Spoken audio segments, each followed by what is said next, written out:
नमस्कार. मी पुष्पलता जगताप आणि तुमचं माझ्या यूट्यूब चॅनलमध्ये खूप खूप स्वागत आहे. आजच्या व्हिडिओमध्ये आपण पाहणार आहोत पावसाळ्यात गरम पाणी पिण्याचे फायदे आणि तोटे, वृद्धांनी घ्यायची काळजी. चला तर मग बघूया. मित्रांनो, पावसाळा सुरू झाला की वातावरणात गारवा वाढतो, नाही का? बाहेर पाऊस पडत असतो आणि अशा वातावरणात अनेकांना गरम किंवा कोमट पाणी प्यायला खूप आवडतं. विशेषतः आपल्या घरातील ज्येष्ठ व्यक्ती अनेकदा म्हणतात, पावसाळ्यात थंड पाणी नको बाबा, कोमट पाणीच द्या. पण तुम्हाला माहित आहे का, पावसाळ्यात कोमट पाणी पिण्याचे काही फायदे सुद्धा असू शकतात.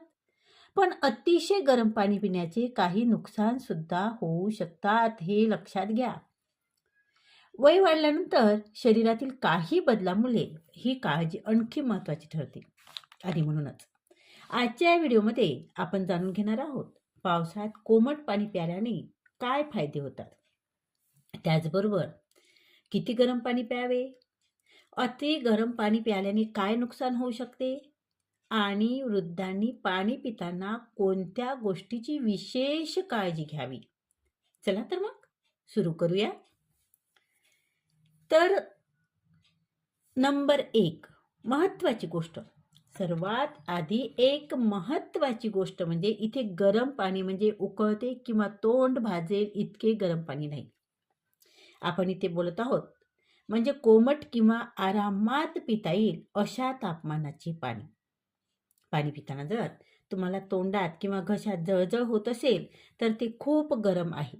विशेषतः वृद्ध व्यक्तींनी अति गरम पाणी पिणे टाळावे. नंबर 2, पावसाळ्यात कोमट पाणी घशाला आराम देऊ शकतं. पावसाळ्यात वातावरणातील बदलामुळे काही लोकांना घसा खवखवणे, नाक बंद होणे किंवा कफ जाणवू शकतो, नाही का? मग अशा वेळी कोमट पाणी प्यायल्याने घशाला तात्पुरता आराम मिळू शकतो. घसा कोरडा वाटत असेल तर छोटे छोटे घोट घेत कोमट पाणी पिणे खूप सुखद वाटू शकतं. पण एक गोष्ट इथे लक्षात ठेवा, कोमट पाणी म्हणजे सर्दी कफावरचे औषध नाही. तुम्हाला वाटलं की आता आपल्याला सर्दी खोकला आहे आणि कोमट पाणी पिल्याने आपली सर्दी खोकला कमी होईल, तर तसं नाही. लक्षणे जास्त असतील तर मात्र ताप असेल किंवा श्वास घेण्यास त्रास होत असेल तर मात्र तुम्हाला डॉक्टरांचा सल्ला घेणे अतिशय महत्त्वाचं आहे. आता बघूया नंबर 3, पचनासाठीही काहींना याचा फायदा जाणवू शकतो. पावसाळ्यात बाहेरचे तळलेले किंवा मसालेदार पदार्थ खाण्याचे प्रमाण अनेकदा वाढतं. यामुळे काही वृद्धांना पोट जड वाटणे किंवा अपचनाचा त्रास होऊ शकतो. मग अशा वेळी जेवणानंतर थोडं कोमट पाणी घेतल्याने काही लोकांना आरामदायी वाटतं. पण याचा अर्थ असा नाही की कोमट पाणी प्रत्येक प्रकारचे अपचन बरे करते.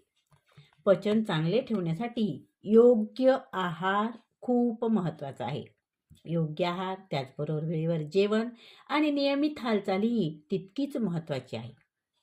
आता बघूया नंबर 4, शरीराला पाणी मिळणे सर्वात महत्त्वाचे आहे. आता हा मुद्दा वृद्धांसाठी खूप महत्त्वाचा आहे बरं. वय वाढल्यानंतर अनेकदा तहान कमी जाणवते. त्यामुळे शरीराला पाण्याची गरज असतानाही व्यक्तींना तहान जाणवत नाही. पावसाळ्यात वातावरण थंड असल्यामुळे ही गोष्ट आणखी जाणू शकते. म्हणून तहान लागली म्हणून म्हणजे पाणी नको, तहान लागली नाही म्हणजे पाणी नकोच असे समजू नका. जेव्हा तहान लागते तेव्हाच पाणी प्यायला पाहिजे असं नाही, तर पाणी आपल्यासाठी खूप गरजेचं आहे. डॉक्टरांनी द्रव पदार्थाचे प्रमाण मर्यादित करण्यास सांगितले नसेल तर दिवसभर नियमितपणे पाणी घेत राहणे खूप महत्त्वाचे आहे.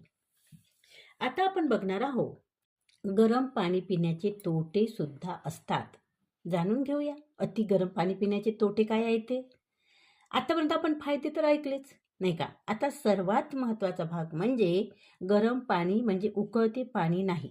अति गरम पाणी पिण्यामुळे तोंड, जीभ आणि घशाला भाजण्याचा धोका असतो.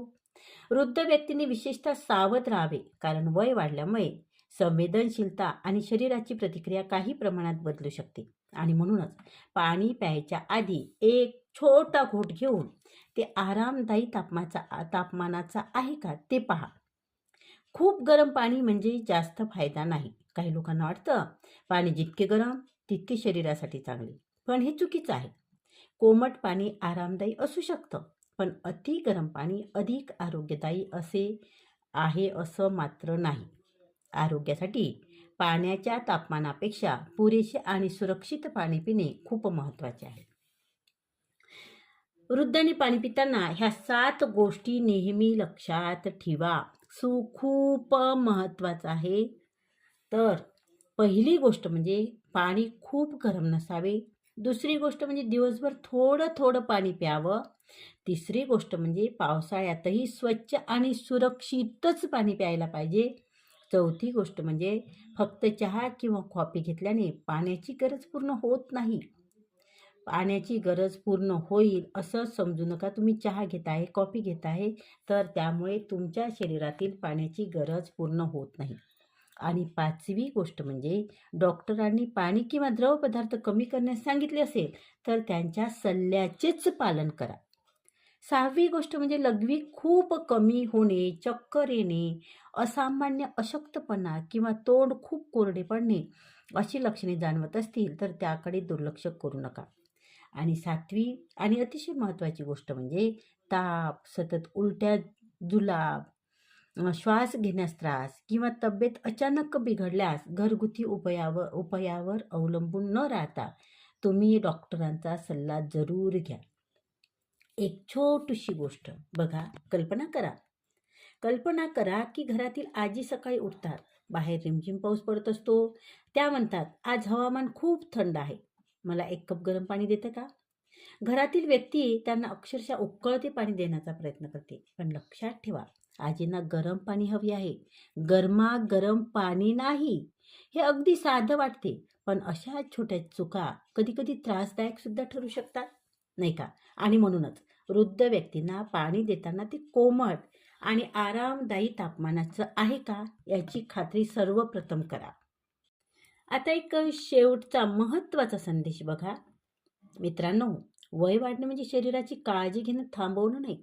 उलट वय वाढल्यानंतर शरीर आपल्याला अनेक छोट्या छोट्या संकेतांमधून काहीतरी सांगत असतं. तोंड कोरडे पडणे, चक्कर येणे, अशक्तपणा जाणवणे, लघवी कमी होणे, घसा कोरडा वाटणे या संकेताकडे दुर्लक्ष करू नका. पावसाळ्यात कोमट पाणी प्यायला आवडत असेल तर ते नक्की प्या, पण अति गरम पाणी टाळा आणि शरीराला आवश्यक तेवढी सुरक्षित पाणी मिळत आहे याची काळजी घ्या. आता आपण बघूया गरम पाणी पिण्याचे सर्वसामान्य लोकांवर, म्हणजे ज्यांचं वय खूप नाही, वृद्ध नाहीत, त्यांच्यासाठी काही फायदा होतो का गरम पाणी पिण्याचा? तर काय होतं मित्रांनो, अनेकदा बद्धकोष्ठता, ॲसिडिटी तसेच पोट साफ न होण्याची तक्रार असते आणि मग अशावेळी गरम पाणी पिणे फायदेशीर मानलं जातं. त्यामुळे पोटातील घाण निघून जाते आणि तुम्हाला दिवसभर ताजेतवानं सुद्धा ठेवते. गरम पाणी पिण्याने शरीरातील अनावश्यक पदार्थ बाहेर पडण्यास मदत होते. गरम पाण्यामुळे शरीराचे तापमान वाढते आणि घाम येतो, त्यामुळे शरीरातील टॉक्सिन बाहेर पडण्यास मदत होते. तसेच सर्दी, कफ झाला असेल तर गरम पाणी प्यायल्याने बराच आराम मिळतो. वाढत्या वयात त्वचेशी संबंधित अनेक समस्या जाणू लागतात. अशीच एक समस्या म्हणजे चेहऱ्यावर सुरकुत्या, नाही का? तर ही जे चेहऱ्यावर सुरकुत्या पडतात अशा, तर नियमितपणे जर तुम्ही गरम पाणी प्याले तर त्वचेतील पेशी ज्या आहे त्या उत्तेजित राहतात आणि त्या सुरकुत्याची क्रिया मात्र काहीशी मंदावते. त्यामुळे गरम पाणी प्याल्याने त्वचा मऊ तर दिसतेच, शिवाय दीर्घकाळ तरुण दिसण्यास सुद्धा मदत होते. वजन कमी करण्यासाठी देखील गरम पिण्याच्या फायद्याचे आहे. सकाळी उठल्यावर गरम पाणी प्यायल्याने मेटाबॉलिझम वाढतो आणि वजन कमी करण्यास सुद्धा मदत होते. जर तुम्हाला सर्दी किंवा घशाशी निगडीत काही ॲलर्जी झाली असेल तर गरम पाण्याने ती दूर करण्यास मदत होते आणि त्यामुळे वेगवेगळे इन्फेक्शनपासून आपली सुटका होते. सायन्समध्ये सुधारणा होते आणि सायन्समध्ये सुधारणा तर होतेच, त्याचबरोबर श्वसन क्रियासुद्धा सुरळीत होण्याचा फायदा होतो. परंतु ज्याप्रमाणे काही फायदे आहेत त्याप्रमाणे तोटेसुद्धा आहे. बघा, मी आधी सांगितलं की जास्त गरम पाणी पिऊ नका. शक्यतो तुम्हाला जेवढं पाणी सहन होते पहिल्यांदा छोटा घोट घेऊन बघा आणि मगच पाणी प्या. काय होतं की शरीराच्या आत असणारी अन्ननलिका, पोट यांच्यासाठी सुद्धा खूप गरम पाणी चांगलं नाही. त्यामुळे या अवयवांना त्रास होण्याची शक्यता असते. आणि एकदम तुम्ही झोपायच्या आधी गरम पाणी प्यायल्याने तुमच्या झोपेची सायकल बिघडू शकते. त्यामुळे जास्त गरम पाणी पिणे टाळा. बघा, आता खूप महत्त्वाचं म्हणजे आरोग्य म्हणजे मोठ्या गोष्टी करण्याचं नाव नाही, तर दररोज तुम्ही छोट्या छोट्या चांगल्या सवयीची बेरीज म्हणजे चांगलं आरोग्य आहे. बघा, तुमच्या घरात आई, वडील, आजी, आजोबा किंवा ज्येष्ठ व्यक्ती असतील तर हा व्हिडिओ त्यांच्यापर्यंत नक्की पोहोचवा. कारण कदाचित तुमच्याकडून शेअर झालेली ही छोटीशी माहिती त्यांच्या आरोग्यासाठी उपयोगी ठरेल. तर धन्यवाद मित्रांनो. व्हिडिओ जर आवडला असेल तर व्हिडिओला लाईक करा, व्हिडिओ शेअर करा, कमेंट करा आणि अशाच आरोग्यविषयक माहिती किंवा तुम्हाला ऐकायची असतील तर चॅनलला सबस्क्राईब